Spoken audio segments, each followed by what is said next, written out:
The Nom Wah Tea Parlor can be classified as one of New York City's most infamous eateries, not because of any particular acts of disrepute emanating from within, but rather because of the sheer amount of terror and brutality that once occurred just beyond its front door.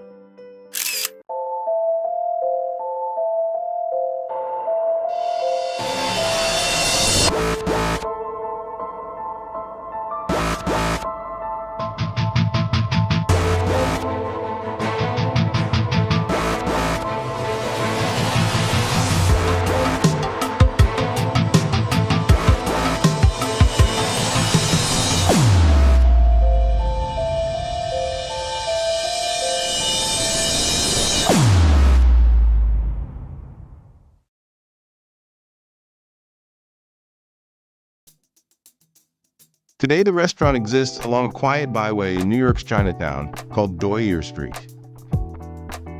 It is a street whose sparsely crowded sidewalks offer a respite from other heavily trafficked thoroughfares. Under 100 yards in length, its ebb and flow appears to move at a different pace than the rest of the neighborhood. In comparison, it feels almost serene, but that hasn't always been the case. You see, the tiny thoroughfare did not always offer pedestrians the enjoyable conveyance it does today. In fact, barely a century ago, it was a street best avoided if one did not want to chance a demise of horrific design, the odds of which occurring were highly likely. So violent was this particular stretch of ground that it is infamously referred to as the bloodiest. But before I reveal the lurid details of all that occurred, let's go back a little further in time. In today's modern world, we seem hard-pressed to drive 10 minutes in any direction without hitting traffic. Although we're often guilty of complaining about urban sprawl and congestion, the relative ease with which we can get from point A to point B is by and large taken for granted. Early travel was not so easy, and to trace its humble beginnings, we could begin with an ambitious colonial route known as the Boston Post Road. The Boston Post Road was a system of mail delivery routes that connected New York City with Boston, and whether by chance or design, it evolved into the first series of highways within America. From its humble beginnings in 1645 as nothing more than a footpath, it expanded rapidly to become a continuous series of roads that linked most major towns throughout Massachusetts, Rhode Island, and Connecticut, terminating at the southern tip of Manhattan. Being something of a main thoroughfare through colonial New York, the Post Road was a heavily traveled tract that was not lacking in what was deemed entertainment for man and beast. That description gives the distinct impression that there were an ample number of taverns and, of course, spirits to welcome weary travelers. For instance, along the nearby Bowery Lane stood an establishment called the Drover's Inn. Aptly named, it attracted a clientele consisting mainly of cattle dealers. On the other hand, there was another tavern called the Bull's Head near Chatham Square that attracted those who frequented the race course near Church Farm. It later became the Astor House, perhaps one of the most famous hotels ever built in America. Local farmers tended to congregate at a tavern on a slightly elevated plot of land that was once referred to as Freshwater Hill. History tells us there was a tavern located on Freshwater Hill as early as 1735, which coincidentally stood on the northeast corner of modern-day Eateries Street and the Bowery. Unfortunately, that is all we know of the earliest incarnation of this establishment. We do know, however, that the very same tavern served customers 30 years later beneath the sign Mr. Stout Tavern Keeper. Following the American Revolution, Gabriel Furman took possession of the property and, in a display of patriotic zeal, advertised his home as a free American offering genteel boarding and lodging. Shortly thereafter, in 1792, James Myers assumed ownership of the property and reverted it back into a tavern, and it once again began operations. A year later, Myers sold the establishment to Hendrik Doyer, a Dutch immigrant and distiller. He continued in the manner of his predecessor while serving patrons spirits supplied by his distillery, which was located perhaps 100 feet to the rear of the alehouse and situated along a narrow, twisting cart path. The entrepreneurial Dutchman continued business in this fashion until 1797, at which time he demolished the tavern and divided his property into lots for sale. As this occurred, The narrow cart path was widened and upgraded to establish its existence as a formal street. When completed, the 200-foot-long thoroughfare was officially designated Doyer Street. So although that establishes how the conveyance came to be one of the only curved streets in Manhattan, we still need to uncover exactly when the Chinese began populating this 2-square-mile neighborhood that is home to the largest concentration of Chinese in America.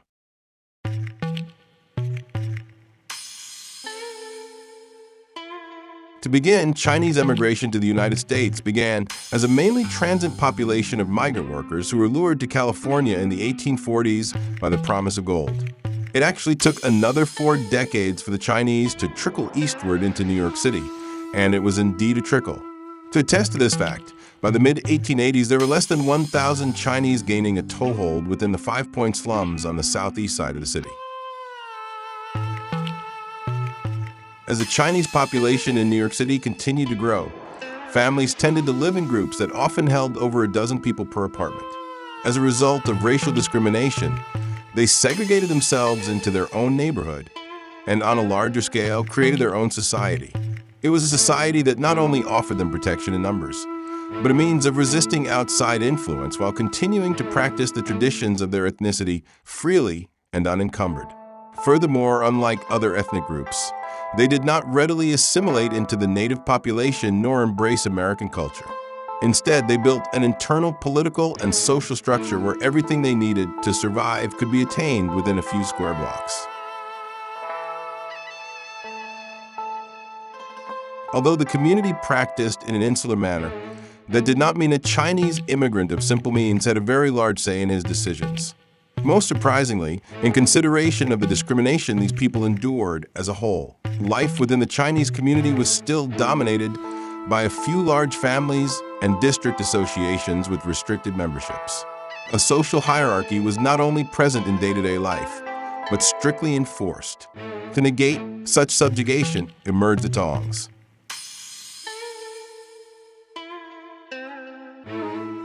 The membership rolls of these mutual aid societies were filled with volunteers, most of whom carried the burden of financial distress and sought protection from continuous oppression.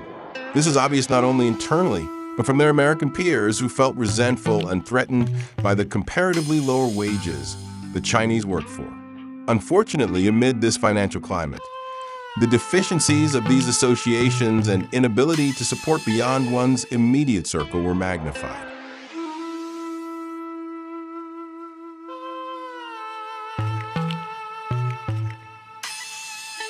The hardship had a direct impact upon the Tongs' evolution from associations of benevolence to secret societies of sworn brotherhoods who fought for control of certain areas of operation for the supreme purpose of self-gain.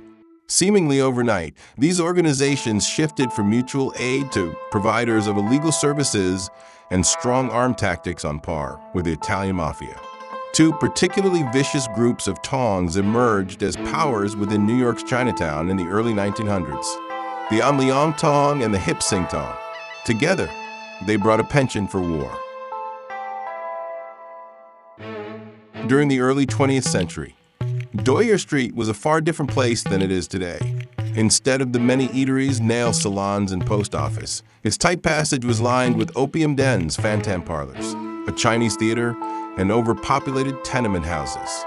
Along the narrow sidewalks stood darkened entrances that led to a series of maze-like tunnels beneath the street that not only connected various buildings with one another, but proved to be the perfect conveyance for kidnapped victims sold into a life of sexual slavery by these Tong gangs. In 1893, the city's first Chinese-language theater arrived a few feet east of the infamous bend in the road. It was known as the Chinese Opera House.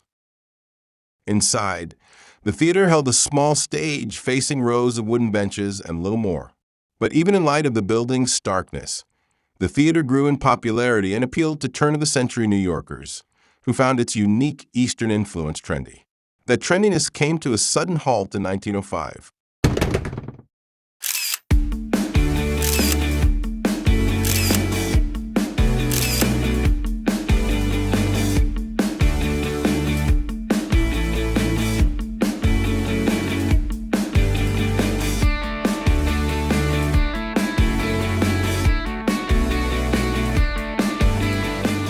It was a warm summer evening when tensions between Tong rivals ran as high as the midday temperatures. The evening provided little relief, as nearly 400 theatergoers jammed inside the opera house.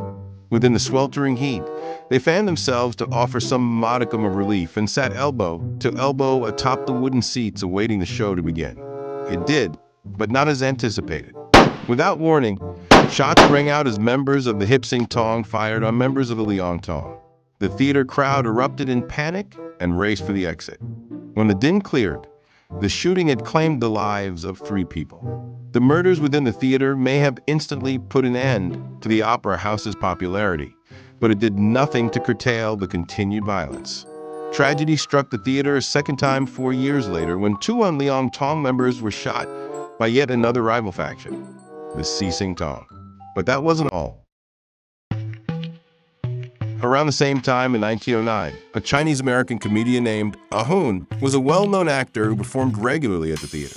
An associate of the Liang Tong, who had a derisory habit of taking comedic pokes at rival gang members on stage.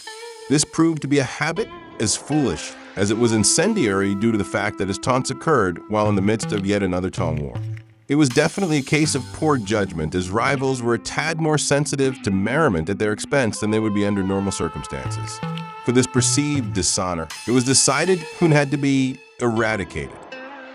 In an emboldened display of strength, the Hip Sing Tong even went as far as to predict the date and time they would dispatch the comedian for his bold disrespect.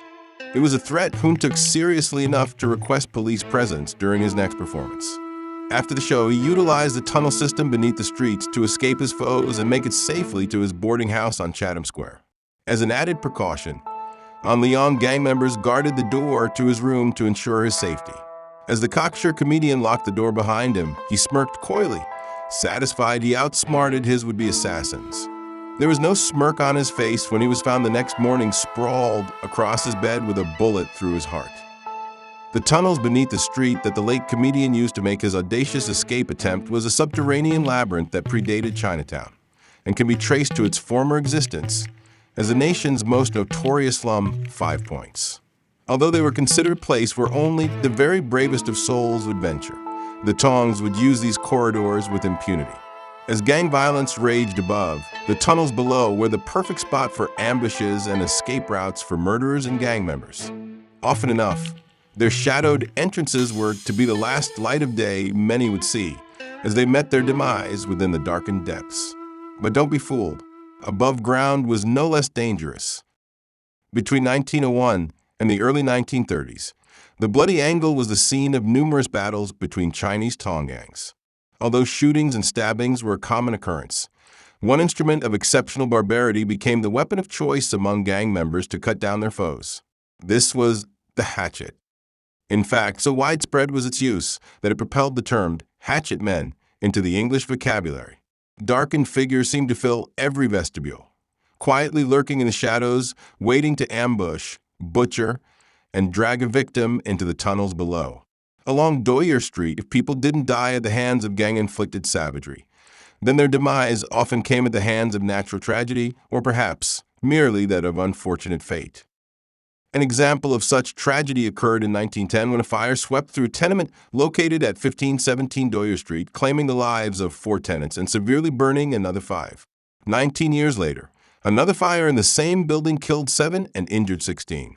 Gang wars, shootings, stabbings, murders, kidnapping, sex trafficking, prostitution, opium dens, overdoses, gambling houses, brothels, fires, mayhem, and death all contributed to the prospects of a long, healthy life along this byway being highly unfavorable. And this was exactly the chaotic and volatile environment that greeted the Nom Wah Tea Parlor when it opened for business in 1920.